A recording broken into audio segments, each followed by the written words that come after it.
اللہ تعالیٰ نے ہلکے عذاب میں گروپ اے جو برائی کر رہا تھا، گروپ بی جو برائی کو ہوتا ہوا صرف دیکھ رہا تھا، کر نہیں رہا، دونوں کو پکڑ لیا اور پھر سخت عذاب جب بھیجا تو بندر بنا دیا ان لوگوں کو جو برائی کر رہے تھے، تاکہ یہ جو برائی نہیں کر رہے تھے اور صرف دیکھ رہے تھے انہیں سبق ملے، اور ان لوگوں کو تو ٹوٹلی بچا لیا جو برائی سے روک رہے تھے۔ اطراف میں دیکھیے، میں اور آپ، ہمارے اطراف میں کیا کیا برائیاں ہو رہی ہیں، کیسے کاروبار۔ جمعے کا دن، حالانکہ ان لوگوں کو 24 گھنٹے کا وقت تھا، آپ کے ہمارے لیے 1 گھنٹے کا۔ اور کر کے دیکھیے، جمعہ کے دن جو پہلی اذان ہوتی ہے اس کے بعد سے امام کے سلام پھیرنے تک میکزیمم 1 گھنٹہ لگتا ہے ہم کو۔ 24 گھنٹے میں سے 7 دنوں میں سے 1 دن، اور 1 دن کے 24 میں سے 1 گھنٹہ اللہ کے لیے نہیں نکال سکتے۔ اور حکم کیا ہے اس دن کا؟ اول وقت پہنچو، 1 اونٹ ذبح کا ثواب، صدقہ و خیرات کر دیا ذبح کر۔ ذرا دیر سے پہنچو، 1 گائے ذبح کرنے کا، اور ذرا دیر سے پہنچو 1 بکرا ذبح کرنے کا، اور ذرا دیر سے 1 مرغی ذبح کرنے کا، اور 1 انڈا اللہ کے راستے میں خیرات کرنے کا۔ اب اس کے بعد میں آخری وقت امام جیسے ہی ممبر پر کھڑا رہ گیا، فرشتے رجسٹر بند کرتے ہیں، اب اس کے بعد میں آنے والوں کا نام نوٹ نہیں ہوتا، اللہ کے پاس نہیں جاتا، وہ خود خطبہ سننے کے لیے آ کے بیٹھ جاتے ہیں۔ باپ ہمارے جمعوں کا کیا حال ہے، اندازہ لگائیے۔ 1 گھنٹہ ہم نہیں نکال سکتے، کم از کم انڈے والے بنے، آخری وقت بنے، اس سے پہلے کہ امام ممبر پہ کھڑے ہو فوری اندر پہنچ کر بیٹھ جائیں، اندر باہر جہاں جگہ ملی، ورنہ جمعہ میں نام لکھا نہیں جائے گا۔ کم از کم اس دن کا احترام۔ اور یہی وجہ ہے آج غیر مسلم ہمیں تانا دیتے ہیں کہ تم دنیا پر اس وقت قابو نہیں پا سکتے، دشمن سے لڑ نہیں سکتے اپنے دشمنوں سے، جب تک کہ تمہاری مسجدیں جیسا جمعہ کو بھری ہوتی ہیں فجر میں بھری ہوئی نہ ہوں۔ باوجود برائیوں کے جمعہ کے دن مسجدیں بھر جاتی ہیں، لیکن فجر لوگوں کو معلوم ہے، ہماری کمزوریوں کا لوگوں کو علم ہے۔ تو بہرحال یہ ایک واقعہ ہوا، پھر اللہ تعالیٰ نے انہیں ایک دھمکی بھی دے دی، وہ قیامت تک وَإِسْتَأْذَنَ رَبُّكَ لَيَبْعَثَنَّ عَلَيْهِمْ إِلَىٰ يَوْمِ الْقِيَامَةِ مَن يَسُومُهُمْ سُوءَ الْعَذَابِ۔ وہ قیامت تک برابر لوگ بنی اسرائیل پر ایسے لوگوں کو مسلط کرتا رہے گا جو ان کو بدترین عذاب دیں گے۔ ہمارا گزشتہ صدی میں ہو چکا ہے، رشیا میں ان کو وہ سزا دی گئی آپ تصور نہیں کر سکتے۔ اس کے بعد میں ہٹلر نے جرمنی میں وہ تنگ کیا ہے، وہ مارا ہے، وہ اپنے عقوبت خانہ میں سزائیں موت کی دی ہیں، انہیں آگ کے فرنس بنا کر جلا کر، آپ امیجن نہیں کر سکتے۔ سزائیں کس نے دی؟ رشینز نے، جرمنز نے، لیکن وہ کمبخت دشمن اور بدلہ کسے نکالے؟ اہل اسلام سے۔ ہم یاد رکھیے، مسلمانوں نے کسی قوم کے ساتھ کبھی برا سلوک نہیں کیا۔ ہاں، یہ ہماری بدقسمتی، ہم آپس میں لڑ کے مرتے رہے۔ دوسری قوموں کو مسلمانوں نے کبھی نقصان نہیں پہنچایا، اللہ ماشاءاللہ چند معمولی کیسز ہو سکتے ہیں، exceptional cases are always there, لیکن وہ آج چونکہ انہیں توقع تھی آخری نبی ان میں آئے گا، اللہ تعالیٰ نے ان کے برادران اسماعیل علیہ السلام کی نسل سے نبی کریم صلی اللہ علیہ وسلم کو بھیج دیا۔ آج اس کا ان کو ملال ہے، غم ہے، افسوس ہے، صدمہ ہے۔ اب عداوت میں، دشمنی میں، انتقام میں وہ جلے جا رہے ہیں، اور یہ جاننے کے باوجود کہ ان تمام برائیوں کا، دشمنیوں کا نتیجہ انہیں آخرت میں دوزخ کی شکل میں ملے گا۔ they are not fear of that، وہ ڈرتے نہیں، they are not afraid of that۔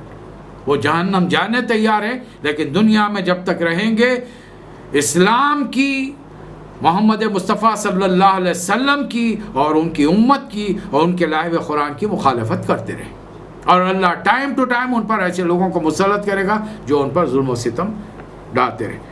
اس لیے اللہ نے ان کو زمین میں ٹکڑے ٹکڑے کر کے مختلف قوموں میں بانٹ دیا، اور دنیا میں ایسی ہوتا ہے، اگلی نسلوں کے بعد ایسے ناخلف جانشین آتے ہیں جو کتاب کے وارث ہونے کے باوجود دنیا داری میں پھنس جاتے ہیں۔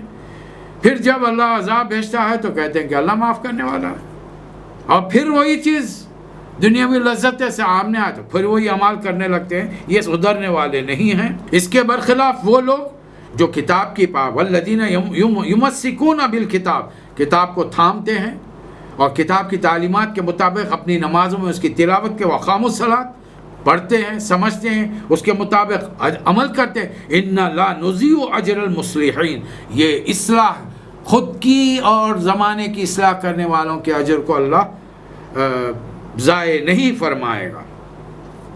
یاد کرو جب ہم نے پہاڑ کو اٹھا کر بنی اسرائیل پر مسلط کر دیا تھا جیسا کہ چھتریوں پر گرنے والی ہے، اور ان سے کہا تھا خذوا ما آتیناکم بقوۃ واذکروا، جو کتاب تمہیں دی ہے مضبوطی سے تھامو، ہمیشہ ایک دوسرے کو ریمائنڈر دیتے رہو، لعلکم تتقون، شاید کہ تم غلط طریقے سے بچ جاؤ۔ پھر ایک بہت بڑا ایشو اللہ تعالیٰ ہمارے سامنے بیان فرمائے، جب ہماری تمام دنیا کے انسان قیامت تک جو پیدا ہونے والے ان کی روحوں کو اللہ تعالیٰ نے ان کے باپوں کے جسم بنی آدم کے پشت سے نکالا تھا، اور تمام روحوں سے ایک سوال کیا تھا الست بربکم، کیا میں تمہارا رب نہیں ہوں؟ روحوں کی شکل میں بھی تھا، آپ بھی تھے، ساری دنیا کے انسان تھے، اور ہم سب نے کہا تھا قالوا بلا شہدنا، بے شک تو ہمارا رب ہے، ہم گواہی دیتے ہیں۔ تو اللہ فرما رہا ہے قیامت کے دن یہ مت کہنا کہ انا کنا عن ھذا غافلین، ہم بھول گئے تھے۔ آج بھی ہر انسان کے تحت شعور میں یہ بات موجود ہے، سب کانشیس میں، کہ کوئی بڑی ہستی ہے، کوئی تو ہے جو نظام زندگی، نظام کائنات چلا رہا، نظام دنیا چلا رہا ہے۔ اب یہ اور بات ہے کہ یہ کوئی ایسا علم نہیں ہے کہ ہر آدمی کتابوں میں پڑھ کر جان لے، اس کے لیے خصوصی علم اللہ نے صرف نبیوں کو دیا، نبی آئے، خاتم النبیین آئے، چلے گئے۔ اب یہ ذمہ داری حضرت محمد مصطفیٰ صلی اللہ علیہ وسلم کے امتیوں پر ہے، ہم یہ ذمہ داری پوری کریں گے۔ قیامت میں رسول کے سامنے سرخ روح ہوں گے، خوشی خوشی جائیں گے، ان کے دستے مبارک سے حوض کوثر کا پانی پئیں گے، اور چھوٹے موٹے جو گناہ ہوں گے ان کی شفاعت ہوگی مقام محمود سے، اور ہم جنت میں چلے جائیں گے۔ اور اگر ایسا نہیں کیا، ہم نے پیغام پہنچانے میں کوتاہی کی، مجھے خوف ہے، مجھے ڈر ہے، اپنے لیے بھی، آپ تمام کے لیے۔ ہم سے پہلے بھی گزشتہ 200 سال سے جو مسلمان نظریں ہمارے باپ داداؤں کی گزر چکی ہیں، ان کے لیے بھی خوف ہے، آنے والی اپنی جنریشنز کے لیے مجھے خوف ہے کہ کہیں جب رسول پوچھیں کہ تم نے میرا کام کیا، ہم کہیں کہ یہ اے اللہ کے رسول ہمیں معلوم نہیں تھا، تو پھر رسول صلی اللہ علیہ وسلم شاید ہم سے منہ پھیر لیں، حوض کوثر کا پانی نہ پلائیں، ہماری شفاعت نہ کریں۔ خدا نہ کرے ایسا وقت آئے، اس کے لیے ہمیں تیاری کرنی چاہیے۔ اللہ فرما رہا ہے اے نبی صلی اللہ علیہ وسلم اس شخص کا حال بیان کیجئے جسے ہم نے قرآن کا، اپنی آیات کا علم دیا، مگر پابندی سے بھاگ نکلا، شیطان پیچھے پڑ گیا اور وہ بھٹکنے والا میں شامل ہو گیا۔ قرآن میرے اور آپ کے گھر میں موجود ہے، آپ کے میرے موبائل پر موجود ہے، ہر زبان میں ٹرانسلیشن کے ساتھ موجود ہے۔ آپ جس ملک کے رہنے والے ہوں، یورپ میں رہتے ہوں انگریزی میں موجود ہے، جرمن میں موجود ہے، عرب میں رہتے ہیں عربی میں تو نازل ہوا، تشریحات، تفاسیر موجود ہیں۔ ہندوستان کی 14 سے 20 زبانوں تک ترجمہ ہو چکا ہے، بنگلہ دیش کی زبان میں، پاکستان کی زبانوں میں، سندھی میں، پنجابی میں، بلوچی میں ترجمے ہو چکے ہیں۔ اب ذمہ داری بنتی ہے کہ ہم پڑھنے والے بنیں، اس لیے کہ ہمارا دین شروع ہوا اقرا، کوئی معذرت نہیں چلے گی، کوئی پیر ولی ہم کو نہیں بچائیں گے۔ یاد رکھ لیجیے، حد یہ کہ اگر ہمارے اعمال بہت برے ہوں گے تو رسول اللہ صلی اللہ علیہ وسلم پکار کر کہیں گے، پہچان کر، باوجود مسلمان گنہگار ہونے کے، رسول اللہ صلی اللہ علیہ وسلم اپنے امتیوں کو پہچان لیں گے کہ زندگی میں کبھی تو وضو کیا ہوگا اور کبھی تو سجدہ کیا ہوگا۔ تو وضو کے اعضاء اور سجدے کی پیشانی قیامت کے دن اندھیرے میں یہ انسان کے جسم میں چمکتے رہیں گی، رسول اللہ علیہ وسلم کی امتیوں میں، اس بنیاد پر آپ پہچان لیں گے۔ جب فرشتے پکڑ کر ایسے لوگوں کو جہنم میں کی طرف لے جائیں گے، رسول اللہ علیہ وسلم فرمائیں گے کہ پروردگار یہ تو میرے امتی ہیں۔ تو جواب آئے گا کہ آپ نہیں جانتے آپ کے بعد انہوں نے زمین پر کیا گل کھلائے، کیا فتنے فساد کیے۔ رسول اللہ علیہ وسلم فرمائیں گے کہ پھر دور کیجئے اسے، ایسے لوگوں کو مجھ سے دور کیا جائے، کہیں خدا نہ خواستہ وہ وقت ہمیں نہ آئے کہ دنیا اللہ نے مثال دی ہے کہ مثال کتے کی ہے کہ وہ ہمیشہ بس اپنے پیٹ کی پوجا کے لیے اور اپنی شہوت کے لیے ہمیشہ زبان لٹکائے رہتا ہے۔ ان لوگوں کو ہماری حکایات، قصے، واقعات جو ہم قرآن میں بیان کریں، دنیا والوں کو سنائیے۔ آپ سارے آپ کے اطراف میں لوگ ہیں، آپ سمجھتے ہیں کہ یہ انسان نہیں، ان میں سے بے شمار لوگ ایسے ہیں لہم قلوب لا یفقہون، دل میں آرزویں، خواہشیں آتی ہیں، بس دنیا کی سطحی چیزیں، یہ اچھا کھا لوں، وہ پی لوں، وہ پہن لوں، اس کے ساتھ تعلق قائم کر لوں، اس سے محبت کر لوں، بس اس کی کرسی چھین لوں، اس کے مال پر قبضہ کر لوں، بس یہ اس دل میں یہ بھی خیال کبھی نہیں آتا کہ ہاں اللہ ہمارے بنانے والا کون ہے، اس کے بارے میں معلومات کریں، دنیا میں صحیح تعلیمات کہاں ہیں اور یہ tip of the finger available ہیں، تو ان کی خواہش نہیں ہوتی. لہم اعین لا یبصرون، اطراف میں دیکھ رہے ہیں کہ لاکھوں مسلمان ایک اذان کی آواز آتی ہے مسجدوں میں جمع ہو جاتے ہیں، وہ تھوڑے سے ہی. کون ہے جو تمہیں روک رہا ہے عبادت کو جانے سے، اور کچھ لوگ جا رہے ہیں، کیوں نہیں جاتے تم؟ لہم آذان لا یسمعون بہا، دنیا کی ہر چیز تم سن رہے ہو، ہر چیز اپنے موبائلوں پر دیکھ رہے ہو. کبھی اسلام کے بارے میں دیکھا ہوگا جو دنیا میں آج بڑی شدت سے مخالفت کی جا رہی، کیوں کی جا رہی ہے؟ تحقیق کرو کیوں مخالفت کی جا رہی ہے، سنو اس کے بارے میں. لیکن اللہ فرما رہا ہے سب لوگ یہ کام کرنے والے نے کہ اس میں کی ایک بڑی تعداد اولئک کل انعام بل هم اضل، یہ تو مویشی ہے بلکہ ان سے بھی گئے گزرے ہیں، یہ سننا دیکھنا نہیں چاہتے. اللہ کو ہمیشہ بہترین ناموں سے پکارو، اس کے ناموں پر اپنی اولاد کا نام رکھو، اس کے نبی کے ناموں پر اپنا نام رکھو. بہرحال اور دنیا والوں کو اے نبی صلی اللہ علیہ وسلم بتا دیجئے میں صرف پیغام پہنچانے کی ذمہ داری مجھ پر ہے بس. رہی بات خود میری اپنی، میں اپنی ذات کو نہ فائدہ پہنچا سکتا ہوں نہ نقصان. قل، اے محمد صلی اللہ علیہ وسلم کہہ دیجئے دنیا والوں سے، اپنے امتیوں سے خصوصاً اور عام دنیا والوں سے عموماً، لا املک لنفسی نفعا ولا ضرا، میں نہ اپنی ذات کو فائدہ پہنچا سکتا ہوں نہ نقصان پہنچا سکتا، الا ماشاء اللہ، جب تک کہ اللہ ہی نہ چاہے. اور جب ہم مدینے کے دور میں جائیں گے تو آپ دیکھیں گے ایک آدمی پتھر مارے گا اور نبی کریم صلی اللہ علیہ وسلم زخمی ہو جائیں گے. بلکہ مدینہ کیوں جائیں، ہم تو مکے میں طائف کے دور سے گزر چکے ہیں. 10ویں سال کے واقعات میں نے آپ کے سامنے رکھے ہیں نا. طائف کے بدماشوں نے، اوباشوں نے، گنڈوں نے رسول اللہ صلی اللہ علیہ وسلم کو پتھر مار مار کر لہو لہان کر دیا. نقصان اللہ دیکھ رہا ہے. ایسا نہیں تھا کہ اللہ میاں کسی وزٹ پر کہیں اور چلے گئے تھے اور ان کی غیر موجودگی میں دنیا والے رسول اللہ صلی اللہ علیہ وسلم پر ظلم کر رہے ہیں. ایسا نہیں، اللہ دیکھ رہا ہے. بلکہ اللہ یہ دیکھ رہا ہے کہ میں نے تو جانے سے پہلے آپ کو ٹائٹل دیا تھا رحمت للعالمین کا.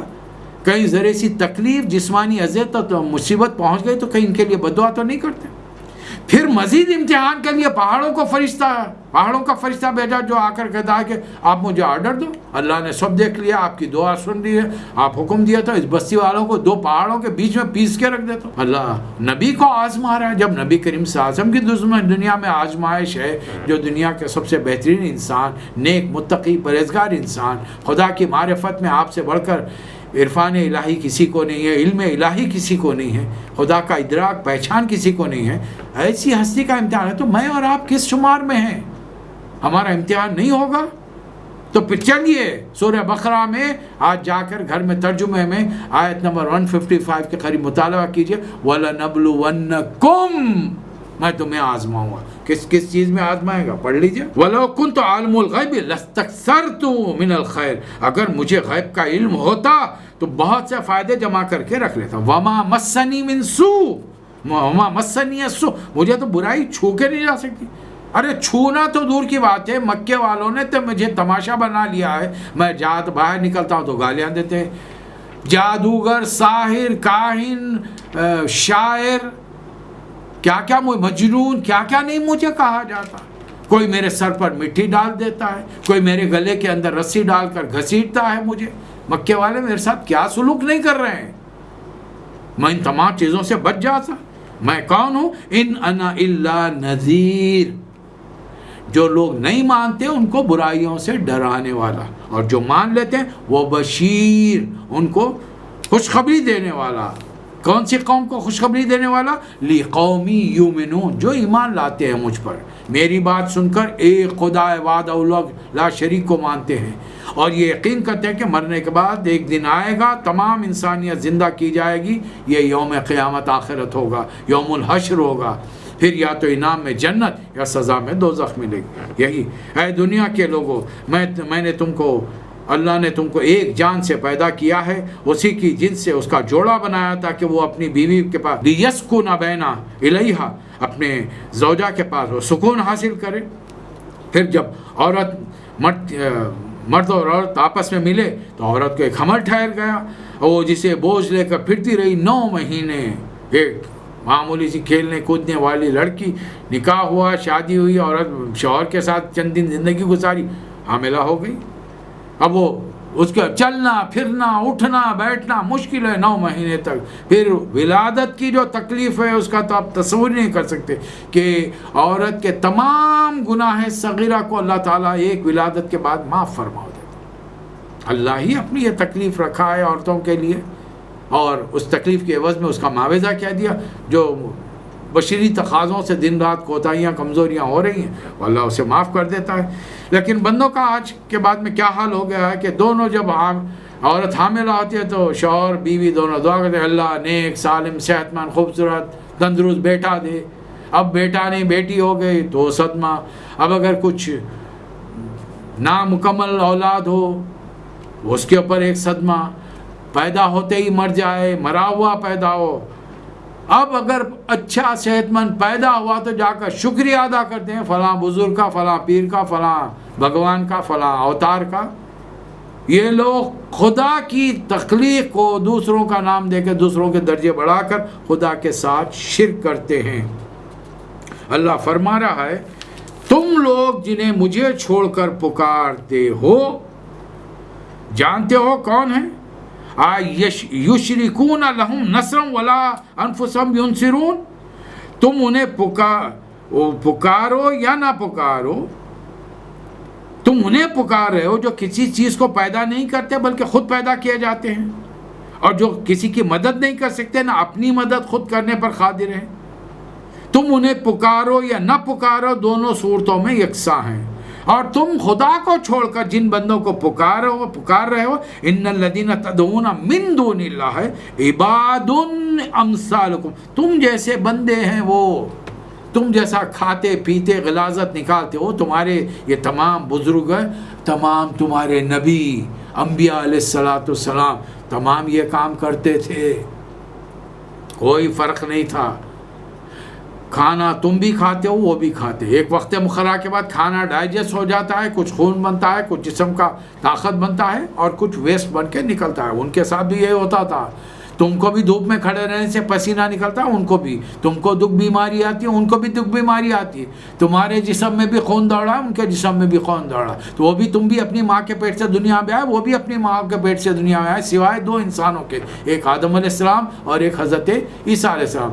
آدم علیہ السلام کے تو نہ باپ تھے نہ ماں، اور عیسیٰ علیہ السلام کا والد نہیں تھے. That's all, very simple. بقایا تمام دنیا کسی نہ کسی کے ذریعے وجود میں آئی ہے. پھر انسانوں کو، خدا کو چھوڑ کر تم انسانوں کو پکار رہے ہو، اور جنہیں بت بنا کے رکھے ہو اپنے گھروں میں، تصویروں کے اندر، اپنے موبائلوں پر. یاد رکھ لو کہ کیا ان کے پیر ہیں یہ چل کے جاتے ہیں؟ کیا ان کے ہاتھ ہیں یہ پکڑ سکتے ہیں؟ کیا ان کی آنکھیں یہ دیکھ سکتے ہیں؟ کیا ان کے کان ہیں یہ سن سکتے ہیں؟ نہیں. تو کہہ دیجئے کہ تمام اپنے شریکوں کو بلاؤ، میرے خلاف کارروائی کرو، میں بھی دیکھوں گا، تم بھی دیکھو، انتظار کرو. اب بھی پھر بھی اگر یہ لوگ بات نہیں مانتے تو اے نبی صلی اللہ علیہ وسلم خود العفو، درگزر نرمی کا رویہ اختیار کیجئے. کوئی غم و غصہ ان پر کرنے کی ضرورت نہیں ہے. وَأَمُرْ بِالْعُرْفِ وَأَعْرِضْ عَنِ الْجَاهِلِينَ، معروف طریقے سے نصیحت تلقین کیے جائے، جاہلوں سے الجھیے مت آپ. اور لیکن انسان کو رسول اللہ صلی اللہ علیہ وسلم تو قابو پا لیے تھے اللہ کے کرم سے، اللہ کی نگرانی کی وجہ سے اپنے تمام جذبات پر، بلکہ وہ تمام سفلی جذبات جو عام انسانوں میں ہیں رسول اللہ صلی اللہ علیہ وسلم کے بعد ہر انسان میں ہیں، رسول اللہ علیہ وسلم سے وہ نکال دیا گیا تھا. آپ جانتے ہیں نا شق صدر کا واقعہ بچپن میں آلریڈی ہو چکا ہے. تو انتقام، بدلہ، دشمنی، عدوت، کدورت، دل میں رکھ لینا، کینہ، بغض، یہ تمام چیزیں نکال لی گئی تھی. ہمارے پاس ہیں تو شیطان وسوسے ڈالے گا. جیسا ہی شیطان وسوسہ ڈال، وَإِمَّا يَنزَغَنَّكَ مِنَ الشَّيْطَانِ نَزْغٌ فَاسْتَعِذْ بِاللَّهِ، اور یہ اللہ کی پناہ مانگو، اعوذ باللہ من الشیطان الرجیم. بس یہ شیطانی وسوسے سے مجھے اللہ ہی بچائے، اور خاموشی اختیار کرو، کوئی جواب مت دو. ورنہ شیطان کیا ہے؟ ٹٹ فار ٹیٹ. اس نے کنکر مارے، تم پتھر مار کے سر پھوڑ دو. اس نے پتھر مارا، چٹان سے اس کے سر ٹکڑے ٹکڑے کر دو. شیطان فوری ری ایکشن کے لیے اکساتا ہے. اللہ فرما رہا ہے کہ نہیں، تعوذ کرو، خاموشی اختیار کرو. جو لوگ اللہ کے راستے پر چلتے ہیں ان کا حال یہ کہ شیطان کا کوئی برا وسوسہ بھی دل میں آتا ہے تو فوری چوکنے ہو جاتے ہیں، انہیں معلوم ہے کہ صحیح طریقہ کار کیا ہے۔ تو اے نبی صلی اللہ علیہ وسلم دنیا والوں سے کہیے قل انما اتبع ما یوحی الی من ربی، میرے رب کی طرف سے مجھ پر جو وحی کی جا رہی ہے میں پہلے اس کو فالو کرتا ہوں، پھر میں تمہارے سامنے وہ گفتگو رکھتا ہوں۔ ایسا نہیں کہ میں خالی لوگوں سے کہہ رہا ہوں تم عمل کرو اور اپنے آپ کو مستثنی قرار دیا، نہیں، تم سے بڑھ کر اللہ کے احکامات پر چلنے والا میں ہوں، انا اول المسلمین۔ پھر دنیا والوں کو بتائیے ھذا بصائر من ربکم وہدی ورحمۃ لقوم یؤمنون، یہ ہے وہ روشنیاں، اس وحی کی روشنیاں، بصیرت کی روشنیاں جو تمہارے رب کی طرف سے میرے پاس بھیجی گئی ہیں، اس میں ہدایت ہے، رحمت ہے ان لوگوں کے لیے جو اسے قبول کریں۔ تو اے نبی صلی اللہ علیہ وسلم اپنے امتیوں کو یہ بھی سمجھائیے وَإِذَا قُرِئَ الْقُرْآنُ فَاسْتَمِعُوا لَهُ وَأَنصِتُوا لَعَلَّكُمْ تُرْحَمُونَ، اے میرے امتیوں جب کبھی قرآن تمہارے سامنے پڑھا جائے تو پہلا کام کرو خاموش ہو جاؤ، دوسرا کام کرو توجہ سے سنو۔ تو اللہ کیا کرے گا؟ لعلکم ترحمون، شاید کہ تم پر وہ رحم کرے تمہارا رب تمہارا مالک۔ میں آپ سے بہت ادب سے بر صغیر سب کانٹیننٹ کے مسلمانوں سے درخواست کرتا ہوں جو عربی دان نہیں ہے، عربی نہیں جانتے، لیکن توجہ سے چند ہفتوں تک آپ عربی خطبے کو توجہ سے سنیے، سمجھ میں نہیں آئے گا شروع میں، آہستہ آہستہ آپ کو بات سمجھ میں آئے گی، پلے پڑے گی، سنتے رہنے سے بات بہت ساری سمجھ میں آتی ہے۔ مثلا جب یہ جملہ کہا جائے گا قال اللہ تعالی، اللہ نے فرمایا، قال رسول اللہ صلی اللہ علیہ وسلم، رسول نے فرمایا، اور کیا چاہیے اب رسول کا فرمان، لا تغضب، غصہ مت کر، غضب ہم خود کہتے ہیں کیا بھائی بڑے غضبناک ہو گئے ہو، لا اتنی تو عربی آتی ہے نہیں، کلمہ شروع ہوتا ہے اس سے لا الہ، نہیں ہے کوئی خدا، ہم ترجمہ خود کرتے ہیں، بس آگے یہ چند الفاظ ہمارے ذہنوں پر توجہ سے سننے پر کھلتے جائیں گے، معنی سمجھ میں آتے جائیں گے، پھر تھوڑی اور توجہ ذرا ترجمہ پڑھنے، احادیث کی کتاب گھر میں رکھنے، سیرت کی کتاب گھر میں رکھنے سے پڑھنے میں آئے گی، اور چیزیں واضح ہوتی جائیں گی۔ جب سمجھیں گے عمل کریں گے، عمل کریں گے دوسروں کو روکیں گے برائیوں سے، یہ ہماری ذمہ داری۔ تو اس لیے اللہ فرما رہا یہ کام کرو گے، جب قرآن جب کبھی پڑھا جائے توجہ سے اسے سنو، خاموش ہو جاؤ، شاید کہ تم پر رحم کیا جائے، جب سمجھ میں آ جائے تو عمل شروع کرو، دوسروں کو بتانا شروع کرو۔ اب دیکھیے ہم ختم قرآن کے نام پر کسی کا خاندان میں انتقال ہو جائے تو مسلمان کیا کرتے؟